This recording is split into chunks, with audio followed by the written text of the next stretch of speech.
আসসালামু আলাইকুম। হিন্দু ভাইদের প্রতি রইল আমার আদাব। রেহানা ফলমন্ডি দেশি ফলের মার্কেট অবদান জাতীয় দৈনিক পত্রিকা এবং লোকাল পত্রিকা এবং মিডিয়া টিভি ও বগুড়া প্রশাসন ইলেকট্রনিক মিডিয়া, যেমন বগুড়া প্রশাসন তৎকালীন সময়ে এডিশনাল এসপি ছিলেন হেলেনা ম্যাডাম, এডিশনাল এএসপি ছিলেন সুমন বাবু।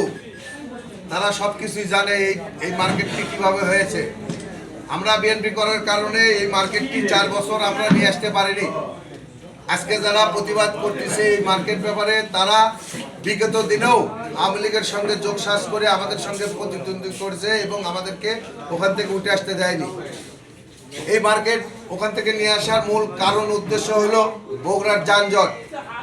স্টেশন রোডে যখন যানজট হয় তখন গোটাল বগুড়া শহর যানজটের পরিণত হয়। এই যানজট নিরসনের লক্ষ্যেই আমরা এখানে আড়তদাররা 54 জন আড়তদার মিলে আমরা অর্থ দিয়ে আমরা এই মার্কেটটি নির্মাণ করেছি। মার্কেটের মালিকের থেকে আমরা 20 বছরের জন্য এই মার্কেটটি লিজ নিয়েছি। আমরা এই মার্কেটে দেশি ফলের ব্যবসার জন্য এসেছি এবং আমাদের ব্যবসা সুন্দর হচ্ছে এবং বগুড়া শহরের যানজট আর নাই বলে আমি মনে করি। আমার প্রতিপক্ষ বন্ধুরা গতকাল বগুড়ায় প্রেস কনফারেন্স করে বলেছে যে আমরা নাকি ব্যবসা 2 ভাগ করতেছি। যে বন্ধুরা সাংবাদিক সম্মেলন করেছে আদৌ তারা ব্যবসায়ী না, তাদের কোনো লাইসেন্স নাই, তারা নেতা হয়েছে এইটুকুই, কিন্তু তারা ব্যবসায়ী না। একজন খুচরা দোকানদার আর একজন জীবনেও ব্যবসা করেনি, সে সেক্রেটারি মনসুর হাজির ঘরে কর্মচারী ছিল, এই তার পরিচয়। বন্ধুরা,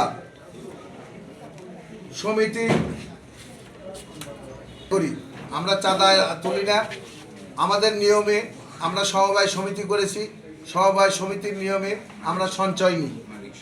মালিক সমিতি করেছি, যে মালিক সমিতির আমরা সঞ্চয় নিই। আর যদি সঞ্চয় আমরা যদি খাতাপত্র না দেখাতে পারি আমরা রেজিস্ট্রেশন পাবো না, আমাদেরকে অফিস থেকে বলে দিয়েছে।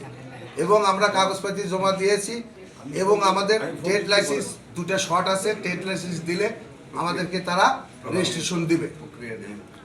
আমাদের রেজিস্ট্রেশনটা প্রক্রিয়াধীন আছে।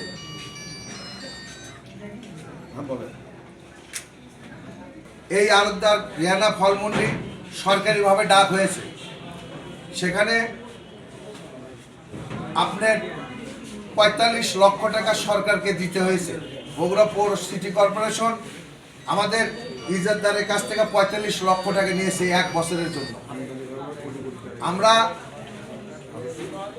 এই আয় ওরা দেখাতে পারবি না এবং বগুড়া শহরে বগুড়া সিটি কর্পোরেশনের মাধ্যমে একটি দেশি ফলের আড়ত হিসেবে পরিচিত এটাই।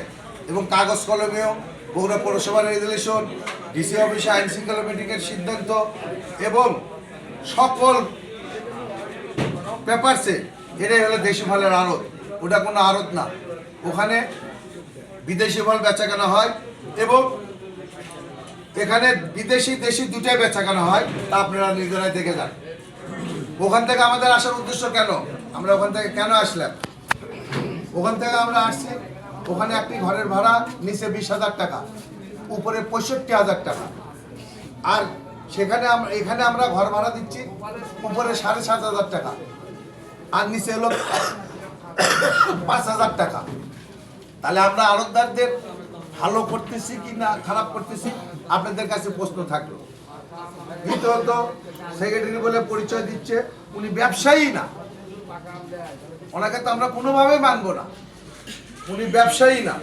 আর যাই সভাপতি হিসেবে পরিচয় দিচ্ছে, উনি হলো একজন খুচরা ব্যবসায়ী।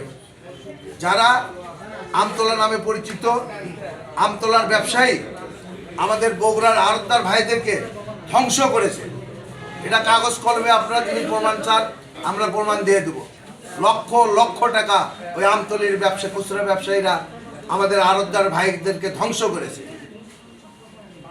তারপর আমাদের এখানে আমরা 55 জন আড়তদার এখানে 2021 সালে আমরা 1 লক্ষ টাকা করে জমা দেয়া এখানে আমরা মার্কেট নির্মাণের কাজ শুরু করি। বাকি অর্থ আমি বহন করি। এই মার্কেটের টোটাল খরচ হলো 3,75,00,000 টাকা। বাকি টাকাটা আমি ব্যক্তিগতভাবে নিজে ইনভেস্ট করি। আমি আর উদ্যোক্তা ছিলাম এবং সকল আড়তদার মিলে আমাকে এই দায়িত্বটা দেওয়া হয়েছিল। যার যে পয়সাটা আমি 2023 সালে মার্কেট চলে আসার পর, 24-এ মার্কেট এখানে আসার পর সবাই আমাকে টাকা দিয়ে ঘর ডিট করে নিছে। ওনারা বলতেছে যে এক ঘর 3 জনকে দেওয়া হয়েছে। আমি আপনাদের মাধ্যমে চ্যালেঞ্জ শুনলাম, এক ঘর 3 জনের ডিট যদি ওরা নিয়ে আসে দিতে পারে, তাহলে আমরা 54 জনের 54 ফান্ড ঘরে ওদেরকে লিখিয়ে দিব। বন্ধুরা আমার, বিভাজন কথা বলছে, কিভাবে বিভাজন করলাম? আমরা তো কোনো আড়তদারের ক্ষতি করিনি। আমরা 60,000 টাকার ভাড়া 7,500 টাকা দিচ্ছি। আমরা ওখানে 3 মাস ব্যবসা করতাম, এখানে 12 মাস ব্যবসা করতেছি। তাহলে আড়তদারের ভালো করতেছি না খারাপ করতেছি? যারা এইসব কথা বলতেছে ওরা তো আড়তদারই না। ওর কলোনিতে একটা দোকান ছিল পপুলারের সামনে, কলোনি বাস স্ট্যান্ড টার্মিনালের সামনে। দোকানটা ভাড়া দিয়ে রাখছিল রাজু নামে ওর কমিটি ক্রিয়া সম্পাদকের কাছে। কয়েকদিন আগে সেক্রেটারি হওয়ার পর ওই দোকানটা সে কারে নিয়েছে, দোকানটা আরেকজনকে দিয়েছে। সে কিভাবে আড়তদারের সুখ দুঃখ বুঝবে যে নিজের স্বার্থ ত্যাগ করতে পারে না? আমি স্বার্থ ত্যাগ করে এই মার্কেট থেকে, এই যে গত রমজানে কোটি কোটি টাকার খেজুর ওই মাঠে আমরা দিয়েছি, ওই মার্কেটে দিয়েছি। একটি লোকের কাছ থেকে আমরা টাকা নিইনি, একটি আড়তদারের কাছ থেকে টাকা নিইনি। তারা বিক্রি করে তাদের লভ্য অংশ রেখে আমাকে টাকা দিয়েছে। তারপরেও ওই মার্কেটে এখন আমি 23 লক্ষ টাকা পানিয়ালা আছি। বন্ধুরা আমার, তাহলে আড়তদারকে ভালো কারা কে বাসে? সুপারবাসরা না আমরা? আমরা যে ব্যবসা করি আমাদের লাইসেন্স আছে, আমরা লাইসেন্স নিয়ে ব্যবসা করি। ওরা তো আড়তদারও না, ওদের কোনো লাইসেন্সও নেই। আমি চ্যালেঞ্জ করে বলতেছি আপনাদের। বন্ধুরা আমার, ওই সমিতির হিসাব নিকাশের কথা বলছে যে আমি নাকি 11 লক্ষ টাকা মারা গেছি। 11 লক্ষ টাকা আমার কাছে আসছি এবং আমার যদি অসৎ উদ্দেশ্য থাকতো তাহলে টাকা কিন্তু আমি কোনো স্লিপ করতাম না। আমি অফিস কেরানির কাছে ডায়েরি আছে, আপনারা যা দেখতে পারেন। আমাকে যেদিন যে টাকা দিছে আমি কিন্তু সই করে নিছি এবং সমস্ত হিসাব আছে এবং খরচের সমস্ত হিসাব ওই ইয়ার কাছে আছে।